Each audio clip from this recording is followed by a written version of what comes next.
Bienvenue dans l'épisode 8 de notre immersion dans le sommeil du bébé de la naissance à 12 mois. Depuis le début, on a parlé de biologie, de système nerveux, d'environnement, de proximité, de pleurs.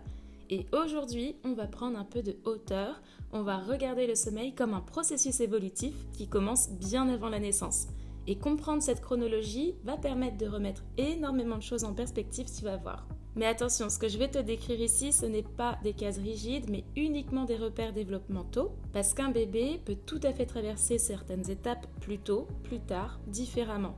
Ce qui compte, ça ne va pas être l'âge exact, c'est vraiment la cohérence globale entre maturité neurologique, environnement et régulation, comme on l'a vu notamment dans les modules 2 et 3. Comme toujours, tu retrouveras les repères essentiels dans ton workbook Easy Dream disponible dans la description.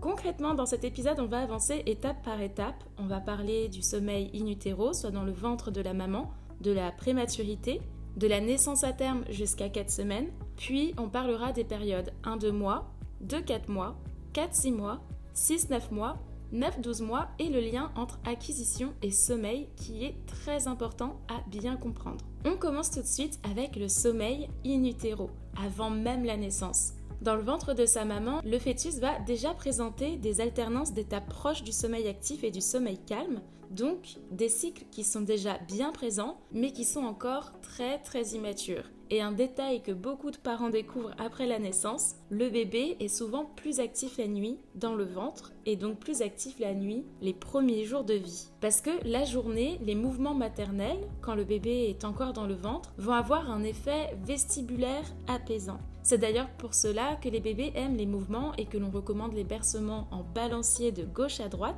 plutôt que de haut en bas quand bébé est là. Ça permet à bébé de revivre les sensations intra-utérines et ça va venir en fait stimuler doucement son système vestibulaire et donc l'apaiser. En revanche, la nuit, quand la mère est immobile parce qu'elle dort, la stimulation diminue et le bébé s'active davantage. Et finalement, ce rythme inversé il va persister après la naissance sur tous les premiers jours. C'est ce qu'on appelle une continuité physiologique. À présent, je te propose de faire un petit focus sur les bébés nés prématurément parce qu'ils vont avoir un timing neurologique totalement différent. Quand un bébé naît prématurément, son cerveau il est encore dans une phase de développement intra-utérin. C'est pas simplement un petit bébé, c'est vraiment un système nerveux qui aurait normalement continué sa maturation dans un environnement filtré, avec une température stable, des sons amortis, une lumière tamisée et surtout du mouvement constant. Donc tu comprends que le cerveau d'un bébé prématuré est encore plus vulnérable aux stimulations qu'un bébé né à terme. On va d'ailleurs fréquemment observer une hyperréactivité sensorielle, une difficulté à filtrer les bruits, des réveils plus fréquents,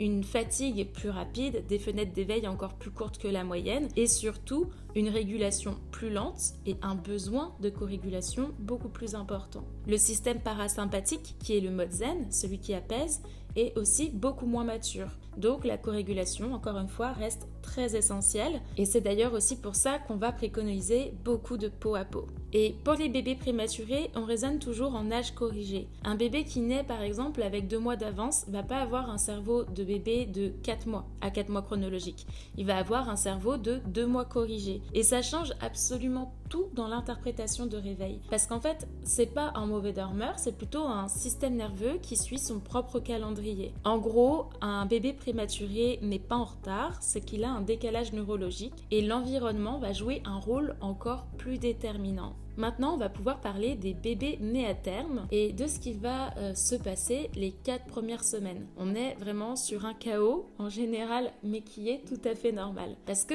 les premières semaines, le rythme circadien n'est pas encore installé, la mélatonine, qui est l'hormone du sommeil, n'est pas encore mature. Le sommeil il va être plus fragmenté, les cycles plus courts, les réveils très fréquents, parce qu'au tout départ, son cerveau fonctionne majoritairement en sommeil actif, avec environ 50% du temps de sommeil en sommeil agité. Et c'est normal, comme on l'a vu dans le module 7, les bruits nocturnes vont être très nombreux, mais aussi très normaux, avec des grognements, des gémissements, des chouinements, une respiration parfois irrégulière, de l'agitation. Et c'est pas que bébé est un mauvais dormeur, c'est qu'il est en plein sommeil actif. Et la clé que je te répète dans cet épisode aussi, c'est de ne pas intervenir au moindre bruit, mais de toujours observer quelques instants avant de prendre bébé dans les bras ou de lui parler pour éviter de le réveiller alors qu'en fait il était juste dans cette fameuse phase active du du sommeil. Entre 1 et 2 mois, les fenêtres d'éveil sont encore très courtes. Elles vont parfois durer 45 minutes à 1 heure seulement, parfois un peu moins. Et la surstimulation est très fréquente. Donc ici, on revient un peu au module 2 sur la pression de sommeil. À cet âge, elle monte très vite et redescend très vite. Un bébé peut sembler excité, un peu énervé, alors qu'en réalité, il a simplement dépassé sa fenêtre d'éveil et donc est très fatigué. Et plus on va dépasser cette fenêtre d'éveil, plus le cortisol va augmenter, qui est l'hormone du stress, et plus l'endormissement et le fait de rester endormi va devenir difficile. Tu le sais, on fait que de le répéter, le système nerveux à cet âge est encore immature et comme on l'a également vu dans le module 3, la régulation, elle est majoritairement externe et le sommeil va dépendre de cette corrégulation. L'idée, c'est donc vraiment d'offrir un environnement qui est calme et utiliser les temps d'éveil pour faire le strict minimum au départ. Soins d'hygiène, tétée au biberon, quelques câlins, quelques mots partagés, jouer plutôt à se regarder avec bébé pour éviter de trop le stimuler. Ensuite, vers 2-4 mois, on est sur un début de stabilisation. C'est-à-dire que les périodes d'éveil vont s'allonger un petit peu, le rythme jour-nuit va commencer à un peu plus se mettre en place et la production de mélatonine va devenir plus structurée. Mais attention, les cycles ne sont pas encore identiques à ceux d'un adulte. Le cerveau est juste en train de se préparer à une grande étape qui est en fait la maturation des cycles qui arrivera vers 4-6 mois et qui est souvent plus connue sous le terme effrayant de régression du sommeil. Et cet âge de 4-6 mois, ce n'est qu'une moyenne encore une fois. Cette maturation, elle peut aussi bien arriver vers 3 mois que vers 5 ou 6 mois parce que vraiment chaque bébé est différent, se développe à son propre rythme et comme toujours, la clé reste vraiment l'observation. Arrivé à cette fameuse période des 4-6 mois, les cycles vont devenir plus visibles. C'est vraiment une période clé où les cycles s'organisent plus, les transitions entre ces derniers deviennent plus visibles et c'est souvent aussi à cet âge que les réveils à 30-45 minutes après endormissement apparaissent plus clairement. Et encore une fois, ce n'est pas une régression, mais une maturation neurologique. Donc en soi, c'est une bonne nouvelle. Bébé, il est en train d'acquérir de nouvelles compétences en termes de sommeil. Et le rôle de l'adulte, à ce moment-là, ça va être vraiment de l'accompagner en douceur dans cette maturation. Et c'est aussi à cet âge que certains bébés peuvent commencer à tolérer de micro-ajustements vers plus d'autonomie, si tout le reste, bien sûr, est stable. Mais ce n'est jamais une obligation. Ça dépend aussi de ce que toi tu veux. Est-ce que tu veux continuer de fonctionner comme vous êtes en train de le faire ou est-ce que au contraire tu commences à être épuisé et tu voudrais l'accompagner vers plus d'autonomie? Dans tous les cas, des ajustements sont possibles comme je te disais. Et d'ailleurs, tu retrouveras tous les exercices, tous les conseils dans le workbook Easy Dream qui est disponible dans la description. À présent, on peut passer à la période 6-9 mois dans laquelle le développement moteur va exploser. 4 pattes, position assise, exploration, parfois quelques premiers mots, voire même quelques premiers pas, cela dépend de chaque enfant, mais le cerveau est en ébullition et parallèlement, il y a l'angoisse de séparation qui apparaît. Le bébé, en fait, il va mieux comprendre qu'il est un être à part entière et donc qu'il n'est pas la continuité de ses parents et il va commencer à assimiler doucement que le parent existe même quand il n'est plus là, quand il ne le voit plus. Mais cette prise de conscience, elle prend un peu de temps à se consolider et elle peut venir fragmenter le sommeil parce qu'effectivement, c'est angoissant de se dire que son parent n'est plus là tant qu'on n'a pas vraiment compris que c'est pas parce qu'on ne le voit plus qu'il ne va pas revenir. Surtout quand c'est sa figure d'attachement principale et qu'on dépend de lui pour survivre d'une certaine façon. Donc cette phase est tout à fait compréhensible et on va observer des réveils plus fréquents, des pleurs au coucher, des pleurs à la séparation par exemple quand tu déposes ton bébé chez la nounou ou à la crèche ou même simplement quand tu quittes la pièce pour aller récupérer quelque chose et bien sûr une recherche accrue de proximité. Bébé peut avoir vraiment besoin d'être entre guillemets collé à toi, d'être toujours dans les bras, de t'avoir toujours dans son champ de vision, mais c'est une étape développementale qui est tout à fait normale. Et pour aider bébé dans cette étape, on peut jouer au coucou caché dans toutes ses variantes, lire des livres fenêtres cartonnés et surtout ne pas hésiter à beaucoup verbaliser, expliquer qu'on est là, qu'on revient, etc. Mettre en place un rituel de séparation pour les moments de garde, consolider celui du coucher, parler quand on quitte la pièce pour que bébé comprenne qu'on est toujours là même s'il ne nous voit pas. En fait, Ici, on retrouve exactement ce qu'on a vu dans le module 6, la sécurité émotionnelle devient encore plus centrale. C'est un système d'attachement qui s'active davantage et répondre à ce besoin de proximité, de réassurance, ça ne va pas rendre le bébé dépendant, au contraire, ça va consolider sa sécurité intérieure et préparer son autonomie future. Mais vers 9-12 mois, le bébé devient plus émotionnellement conscient. Et là, il va commencer à vraiment comprendre les routines, à mieux anticiper les événements si on lui donne des repères clairs, cohérents chaque jour. Et le cortex préfrontal, il va commencer très progressivement à s'organiser, mais la régulation émotionnelle reste encore largement dépendante de l'adulte.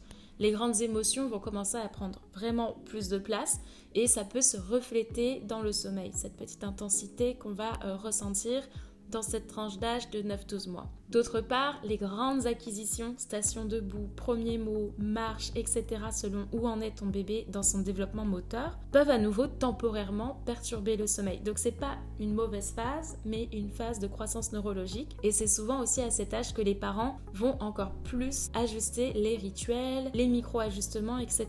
Donc c'est pas pour forcer l'autonomie, mais vraiment pour offrir un cadre encore plus cohérent, encore plus prévisible et aider le bébé à passer toutes ces étapes avec plus de sécurité intérieure. Maintenant qu'on a fait cette petite chronologie du développement du sommeil du bébé, de la vie in utero jusqu'à ses 12 mois, on va faire un focus vraiment sur le lien entre les acquisitions et le sommeil. Parce que chaque grande acquisition mobilise énormément d'énergie cérébrale et quand le cerveau apprend à se retourner, à ramper, à s'asseoir, à se mettre debout, à comprendre le langage, à formuler ses premiers mots, le sommeil, il va effectivement se fragmenter, comme on l'a vu tout au long de cet épisode, mais les recherches en neurosciences montrent que lors des grandes phases d'apprentissage moteur ou cognitive, le cerveau consolide énormément d'informations pendant le sommeil. C'est vraiment pendant le sommeil que tout se passe. Et donc, c'est logique, finalement, que ça vienne modifier les réveils, modifier les siestes, etc. Mais après, c'est pas systématique, bien sûr. On peut pas prédire ça à la semaine près. On peut pas se baser sur des tableaux de moyenne qui sont figés. Il faut vraiment, je pense, éviter de tomber dans les idées de semaines miracles prédictives parce que, encore une fois, tous les bébés n'ont pas les mêmes rythmes. En fait, ce qu'il faut vraiment que tu retiennes, c'est que le sommeil n'est pas linéaire. Il va énormément évoluer, se transformer, traverser des phases.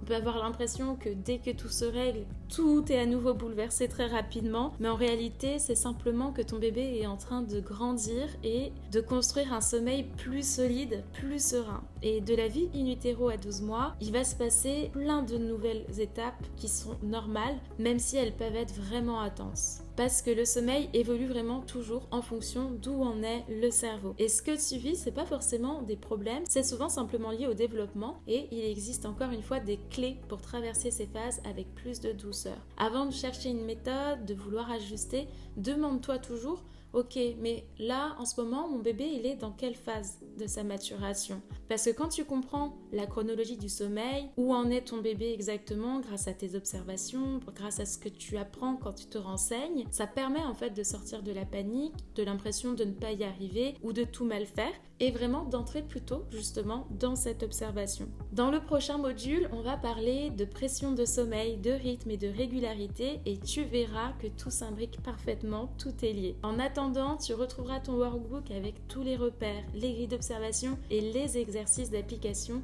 dans la description. Je te remercie de m'avoir écouté jusqu'ici et si tu as aimé ce podcast, n'hésite pas à laisser une note, un j'aime, un commentaire, à le partager à un parent qui en a besoin. Ça m'aide à faire connaître mon podcast à plus de personnes, à faire comprendre à l'algorithme que ce genre de format vous aide et surtout ça me motive à continuer de vous proposer des contenus 100% gratuits comme cette balade audio Easy Dream. Je te dis à tout de suite dans le prochain module.